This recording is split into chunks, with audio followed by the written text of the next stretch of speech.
കേരള രാഷ്ട്രീയത്തിൽ പരക്കെ ചർച്ച ചെയ്യപ്പെട്ടുകൊണ്ടിരിക്കുന്ന മാസപ്പടി കേസ് ഇപ്പോൾ ഒരു വലിയ വഴിത്തിരിവിലെത്തി നിൽക്കുകയാണ്. മാർക്സിസ്റ്റ് കമ്മ്യൂണിസ്റ്റ് പാർട്ടിയെ സംബന്ധിച്ചിടത്തോളം വലിയ ഒരു ഊരാക്കുടുക്കിലാണ് പാർട്ടി പെട്ടിരിക്കുന്നത്. അതോടൊപ്പം തന്നെ കാർന്നവരായിട്ടുള്ള ശ്രീ പിണറായി വിജയൻ പെട്ടിരിക്കുന്നത്. അതിനോട് കടുത്ത ഒരു ഏടാകൂടത്തിലാണ് ശ്രീ പിണറായി വിജയന്റെ മകൾ വീണ തായ്ക്കണ്ടിയിലും പെട്ടിരിക്കുന്നത്. ഇപ്പോൾ ഏറ്റവും ഒടുവിൽ കിട്ടിയ വാർത്ത അനുസരിച്ച് ഇപ്പോൾ 2 അന്വേഷണ കേന്ദ്ര ഏജൻസികൾ അതിശക്തമായി പിടിമുറുക്കിയിരിക്കുകയാണ്. ശ്രീമതി വീണ തായ്ക്കണ്ടിയിൽ കടുത്ത ഒരു കുരുക്കിൽ ഇപ്പോൾ അകപ്പെടുന്നതിന്റെ എല്ലാ ലക്ഷണങ്ങളും കണ്ടു കഴിഞ്ഞിരിക്കുന്നു.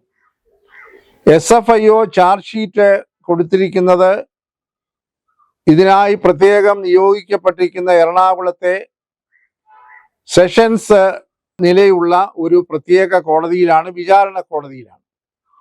ആ കോടതിയിൽ SFIO കൊടുത്തിരിക്കുന്ന ചാർജ് ഷീറ്റ് അനുസരിച്ച് പ്രഥമ ദൃഷ്ട്യ ഈ CMRലെ ക്രമക്കേടുകളെ സംബന്ധിച്ചുള്ള കേസുകൾ ഉണ്ട് എന്ന് ബോധ്യപ്പെട്ട ബഹുമാനപ്പെട്ട കോടതി ഇപ്പോൾ 13 പ്രതികൾക്കും സമൻസ് അയക്കാനുള്ള നടപടികൾ ആരംഭിച്ചു കഴിഞ്ഞിരിക്കുന്നു.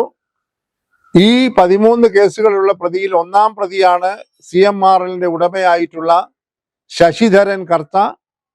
അതിൽ 11-ാമത്തെ പ്രതിസ്ഥാനത്താണ് എക്സാലോജിക് കമ്പനി എന്ന് മുമ്പുണ്ടായിരുന്ന ഒരു കമ്പനിയുടെ ഉടമയായിട്ടുള്ള ശ്രീമതി വീണ തായ്ക്കണ്ടിയിൽ പ്രതിയായിരിക്കുന്നത്. അത് മാത്രമല്ല, ഇപ്പോൾ ഇന്ന് ലഭിക്കുന്ന വാർത്ത അനുസരിച്ച് EDയും ഇക്കാര്യത്തിൽ പിടിമുറുക്കാൻ പോവുകയാണ്. എൻഫോഴ്സ്മെന്റ് ഡയറക്ടറേറ്റ് രംഗത്ത് വന്നിരിക്കുന്നു. കാരണം ഇതിനകത്ത് കള്ളപ്പണം വെളുപ്പിക്കപ്പെട്ടതായിട്ടുള്ള ചില ആരോപണങ്ങളും അടിസ്ഥാനമുള്ളതാണ് എന്ന് ED കണ്ടെത്തിയിരിക്കുന്നു. അപ്പോൾ കള്ളപ്പണം വെളുപ്പിക്കുന്ന കേസുകളിൽ തുടർ നടപടികൾ നടത്താനുള്ള അവകാശവും അധികാരവും എൻഫോഴ്സ്മെന്റ് ഡയറക്ടറേറ്റിനാണ്. അതുകൊണ്ട് ഇപ്പോൾ 2 കേന്ദ്ര ഏജൻസികൾ ഈ പറയുന്ന വീണ വിജയൻ ഉൾപ്പെട്ട CMRൽ ഉൾപ്പെട്ടതായിട്ടുള്ള മാസപ്പടി കേസിൽ അതീവ ഗുരുതരമായ അന്വേഷണവുമായി മുന്നോട്ട് വന്നിരിക്കുകയാണ്. അതായത് CMRലിന്റെ കേസിൽ കള്ളപ്പണം കോടികളുടേത് വെളുപ്പിച്ച് ഈ ശശിധരൻ കർത്തായും അദ്ദേഹത്തിന്റെ മകനും അദ്ദേഹം തന്നെ സ്ഥാപിച്ച ചില കടലാസ് കമ്പനികളുമൊക്കെ വ്യാപകമായ ക്രമക്കേട് കാട്ടിയെന്ന് എൻഫോഴ്സ്മെന്റ് ഡയറക്ടറേറ്റ് കണ്ടെത്തിയിരിക്കുന്നു. അതുകൊണ്ട് എൻഫോഴ്സ്മെന്റ് ഡയറക്ടറേറ്റ് ഇപ്പോൾ SFIO പ്രത്യേകമായിട്ടുള്ള കോടതിയിൽ കൊടുത്തിരിക്കുന്നതായിട്ടുള്ള ചാർജ് ഷീറ്റിന്റെ പകർപ്പ് ആവശ്യപ്പെട്ട് അത് നേടിയെടുക്കാൻ പോവുകയാണ്. അങ്ങനെ വരുമ്പോൾ 2 തരത്തിലുള്ള അന്വേഷണം സമാന്തരമായി ഈ മാസപ്പടി കേസിൽ അതീവ ഗൗരവമായി മുന്നോട്ട് പോവുകയാണ്. ഇത് രാഷ്ട്രീയ രംഗത്ത് അതീവ ഗുരുതരമായ പ്രത്യാഘാതങ്ങൾ ഉണ്ടാക്കാൻ പോവുകയാണ്. ഇത് പരോക്ഷമായി ബഹുമാനപ്പെട്ട മുഖ്യമന്ത്രിയെ ഇത് ബാധിക്കുമെന്ന കാര്യത്തിൽ യാതൊരു സംശയവുമില്ല. അദ്ദേഹത്തിന്റെ മകൾ ഇതിനകത്ത് നേരിട്ട് പ്രതിയാണ്. ഇല്ലാത്ത സേവനത്തിന് 2.7 കോടി രൂപ CMRൽ നിന്ന് പ്രതിഫലം പറ്റിയത് സംബന്ധിച്ച് ഗുരുതരമായ ആരോപണമുണ്ട്. അത് മറിച്ച് തെളിയിക്കാനായി സാധിച്ചിട്ടില്ല. അതുപോലെ തന്നെ CMRലിന്റെ ഉടമയായിട്ടുള്ള ശശിധരൻ കർത്ത പ്രത്യേകമായ ആനുകൂല്യങ്ങൾ പറ്റുന്നതിന് വേണ്ടിയാണ്, മുഖ്യമന്ത്രിയുടെ പ്രീതി പിടിച്ചു പറ്റുന്നതിന് വേണ്ടിയാണ് യാതൊരു സേവനവും ലഭിക്കാതെ മുഖ്യമന്ത്രിയുടെ മകൾ തട്ടിക്കൂട്ടി ഉണ്ടാക്കിയ ഒരു കമ്പനിക്ക് പണം കൊടുത്തു എന്ന് വരുത്തിയത്. അതോടൊപ്പം തന്നെ കോടികളുടെ കള്ളപ്പണം ഇതിനിടയിലൂടെ ചില കടലാസ് കമ്പനികൾ സ്ഥാപിച്ച് ശശിധരൻ കർത്ത നടത്തിയിട്ടുണ്ടെന്നുള്ളതും എൻഫോഴ്സ്മെന്റ് ഡയറക്ടറേറ്റ് കണ്ടെത്തിയിരിക്കുന്നു. അപ്പോൾ ഒരു ഭാഗത്ത് കമ്പനീസ് ഓഫ് കമ്പനി രജിസ്ട്രാറിന്റെ കീഴിൽ പ്രവർത്തിക്കുന്ന SFIO, പ്രോസിക്യൂഷൻ അധികാരമുള്ള അന്വേഷണ ഏജൻസിയായ SFIO കുറ്റപത്രം കൊടുത്ത് കേസുമായി മുന്നോട്ട് പോകുന്നു. അതിൽ വീണ വിജയൻ 11-ാം പ്രതിയാണ്.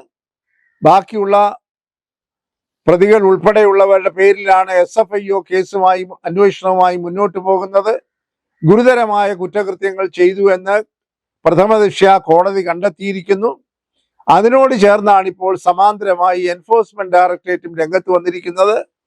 അപ്പോൾ എൻഫോഴ്സ്മെന്റ് ഡയറക്ടറേറ്റിന്റെ വിചാരണയ്ക്കും അന്വേഷണത്തിനും മൊഴിയെടുക്കലിനും ഒക്കെ ശ്രീമതി വീണ വിജയൻ വിധേയയാകാൻ പോവുകയാണ്. അതോടൊപ്പം തന്നെ SFIO കൊടുത്തിരിക്കുന്ന ചാർജ് ഷീറ്റിലും പ്രതിപട്ടികയിലാണ്. അങ്ങനെ രണ്ട് തരത്തിലുള്ള അന്വേഷണത്തിന്റെ മധ്യത്തിൽ ആക്ഷരികമായി വളരെയേറെ ഞെരിപിടി കൊള്ളുന്ന ഒരവസ്ഥയിലേക്ക് ബഹുമാനപ്പെട്ട മുഖ്യമന്ത്രിയുടെ പകൽ അകപ്പെട്ടിരിക്കുന്നു. അതോടൊപ്പം തന്നെ ഈ CMRനുമായി ബന്ധപ്പെട്ടിരിക്കുന്ന മറ്റ് അഴിമതി ആരോപണങ്ങൾ, അതായത് കേരളത്തിന്റെ സംസ്ഥാന ഗവൺമെന്റ് ഉടമസ്ഥതയിലുള്ള KSIDUCയിലെ ഇതിനകത്തുള്ള പങ്കാളിത്തം, അവർ വാങ്ങിക്കൂട്ടിയതായിട്ടുള്ള ഷെയറുകളുടെ സാങ്കേതികമായിട്ടുള്ള പ്രസക്തി, അതിനെ സംബന്ധിച്ച നിയമപരമായ സാധൂകരണങ്ങൾ, ഇതൊക്കെ പുറത്തു വരാൻ പോവുകയാണ്. അങ്ങനെ വരുമ്പോൾ സംസ്ഥാന ഗവൺമെന്റിലെ ഉന്നതന്മാരായ ഉദ്യോഗസ്ഥന്മാരും ഇതിനകത്ത് വിശദീകരണം കൊടുക്കേണ്ടതായിട്ട് വരും. ശ്രീമതി വീണ വിജയൻ രണ്ടിനും വിശദീകരണം കൊടുക്കണം. ചെയ്യാത്ത സേവനത്തിന് പ്രതിഫലം പറ്റിയത് എന്തിനു വേണ്ടിയാണ്, എന്തായിരുന്നു ഈ CMRL കമ്പനിയുമായിട്ടുള്ള ഉടമ്പടിയിലെ വ്യവസ്ഥകൾ എന്നതിനെ കുറിച്ചൊക്കെ ന്യായീകരിക്കാൻ വളരെ കരുതലോടുകൂടി മുന്നോട്ട് വരേണ്ടതായിട്ട് വരും. എന്തായാലും ഒരു ഊരാക്കുടുക്കിലാണ് ഇപ്പോൾ പെട്ടിരിക്കുന്നത്. ഏടാകൂടത്തിലാണ് ശ്രീമതി വീണ വിജയനും അതുപോലെ തന്നെ പരോക്ഷമായി തൻ്റെ പിതാവായിട്ടുള്ള പിണറായി വിജയനും പെട്ടിരിക്കുന്നത്. ഇത് LDF മുന്നണിയിൽ തന്നെ വലിയ പ്രത്യാഘാതങ്ങൾ ഉണ്ടാക്കും. ഇപ്പോൾ തന്നെ CPI ഒരു ചാൺ കൂട്ടി എറിഞ്ഞിരിക്കുകയാണ്. CPIയുടെ സംസ്ഥാന സെക്രട്ടറി ബിനോയ് വിശ്വം പറഞ്ഞിരിക്കുന്നത് വീണ വിജയന്റെ കേസിന് LDFന് ഉത്തരവാദിത്വമില്ല, വീണ വിജയനെ സംരക്ഷിക്കുവാൻ LDFന് ഉത്തരവാദിത്വമില്ല. പക്ഷെ LDFന്റെ മന്ത്രിസഭയെ നയിക്കുന്ന പിണറായി വിജയൻ എന്ന മുഖ്യമന്ത്രി എന്ന നിലയിൽ അദ്ദേഹത്തിനെതിരായിട്ടുള്ള ആരോപണങ്ങളെ രാഷ്ട്രീയമായി നേരിടും എന്നൊക്കെ പറഞ്ഞ ഒരുതരം വഴവഴ പരുവത്തിലാണ് ഇപ്പോൾ CPIയുടെ നിലപാട്. CPI ഏത് നിലപാടെടുത്താലും CPM അത് കണക്കിലെടുക്കുന്ന ഒരു പ്രകൃതമില്ല. കാരണം അത്രയൊക്കെ ഉള്ളൂ CPIയുടെ അസ്തിത്വം അല്ലെങ്കിൽ പ്രാധാന്യമെന്ന് CPM എന്നെ തിരിച്ചറിഞ്ഞിരിക്കുകയാണ്. CPI ഓരോ നിമിഷവും എടുക്കുന്ന നിലപാടുകൾ മുൻപ് പറഞ്ഞിട്ടുള്ളതുപോലെ ഒരു ചുവട് മുന്നോട്ട് വെച്ചാൽ അതിനേക്കാൾ വേഗത്തിൽ രണ്ട് ചുവട് പിന്നോട്ട് വയ്ക്കുന്ന ഒരു ശൈലിയാണ് CPI കുറച്ചു നാളായി സ്വീകരിച്ചു കാണുന്നത്. പിണറായി വിജയനെ അദ്ദേഹത്തെ നേരിട്ട് രാഷ്ട്രീയമായി നേരിടാനുള്ള കെൽപ്പൊന്നും ബിനോയ് വിശ്വത്തിനില്ല എന്ന് ആവർത്തിച്ച് തെളിയിച്ചിട്ടുണ്ട്. പറഞ്ഞതൊക്കെ പിൻവലിച്ച് പിന്നാക്കം പോവുക എന്നത് മാത്രമേ ഈ ബിനോയ് വിശ്വത്തിന് ഇപ്പോഴത്തെ രാഷ്ട്രീയ സാഹചര്യത്തിൽ കഴിയുകയുള്ളൂ എന്ന് അദ്ദേഹം വീണ്ടും വീണ്ടും തെളിയിച്ചുകൊണ്ടിരിക്കുകയാണ്. എന്തായാലും ഈ മാസപ്പടി കേസ് വലിയ ഒരു രാഷ്ട്രീയ പ്രാധാന്യമുള്ള കേസായി മാറിക്കഴിഞ്ഞിരിക്കുന്നു. നിയമവൃത്തങ്ങളിൽ ഇത് വലിയ ചർച്ചയ്ക്ക് വഴിപ്പെടാൻ പോവുകയാണ്. നീണ്ട ഈ പറയുന്ന മൊഴിയെടുക്കൽ, അതുപോലെ തന്നെ മറ്റ് വിശദാംശങ്ങൾ ശേഖരിക്കൽ, രേഖകൾ ശേഖരിക്കൽ തുടങ്ങിയതായിട്ടുള്ള നടപടികളെല്ലാം എൻഫോഴ്സ്മെന്റ് ഡയറക്ടറേറ്റും SFIയും വളരെ ഗൗരവമായി തുടങ്ങി കഴിഞ്ഞിരിക്കുന്നു. താമസിയാതെ ഈ ആഴ്ച കഴിയുമ്പോൾ ഈ 13 പ്രതികളെയും ദീർഘമായ വിചാരണയ്ക്കും മൊഴിയെടുക്കലിനും വിധേയമാക്കും. അത് വളരെ പ്രോസിക്യൂഷൻ അധികാരമുള്ള രണ്ട് ഏജൻസികളാണ് എൻഫോഴ്സ്മെന്റ് ഡയറക്ടറേറ്റും SFIയും സീരിയസ് ഫ്രോഡ് ഇൻവെസ്റ്റിഗേഷൻ ഓഫീസും.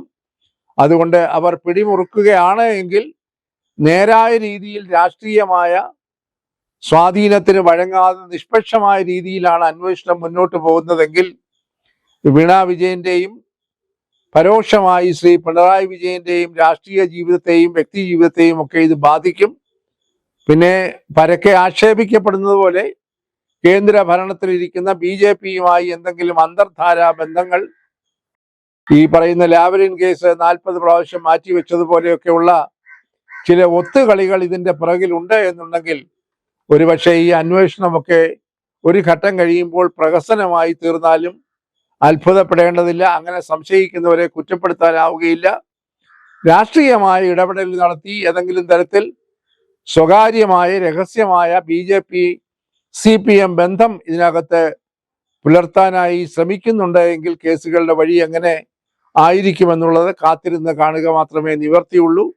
നിഷ്പക്ഷമായി അന്വേഷിക്കാൻ EDയും SFIയും ആകുമെങ്കിൽ അവരുടെ കയ്യിലുള്ള രേഖകളും ഇനിയും ലഭിക്കാൻ പോകുന്ന രേഖകളും ഈ മാസപ്പടി കേസിൽ അവിഹിതമായിട്ടുള്ള സാമ്പത്തിക ഇടപാടുകൾ, കള്ളപ്പണം വെളുപ്പിക്കൽ തുടങ്ങിയത് നടന്നിട്ടുണ്ട് എന്ന് എളുപ്പത്തിൽ തെളിയിക്കാനായി സാധിക്കും.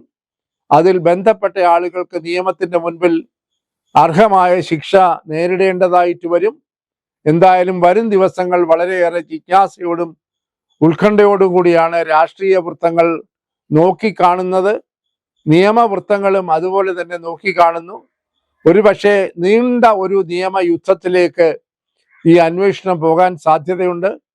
സുപ്രീം കോടതിയിലൊക്കെ തന്നെ കോടിക്കണക്കിന് രൂപ മുടക്കി ഇപ്പോൾ തന്നെ അവിടുത്തെ ലക്ഷക്കണക്കിന് വിലയുള്ള അഭിഭാഷകരെയൊക്കെ ചട്ടം കെട്ടി നിർത്തിയിരിക്കുകയാണ് എന്നുള്ള വാർത്തകളും കേൾക്കുന്നുണ്ട്. എന്തായാലും ഒരു നീണ്ട നിയമയുദ്ധത്തിനും രാഷ്ട്രീയ പ്രത്യാഘാതങ്ങൾ ഉണ്ടാക്കുന്ന തീരുമാനങ്ങൾക്കൊക്കെയാണ് വരും നാളുകളിൽ കേരളം കാത്തിരിക്കുന്നത്.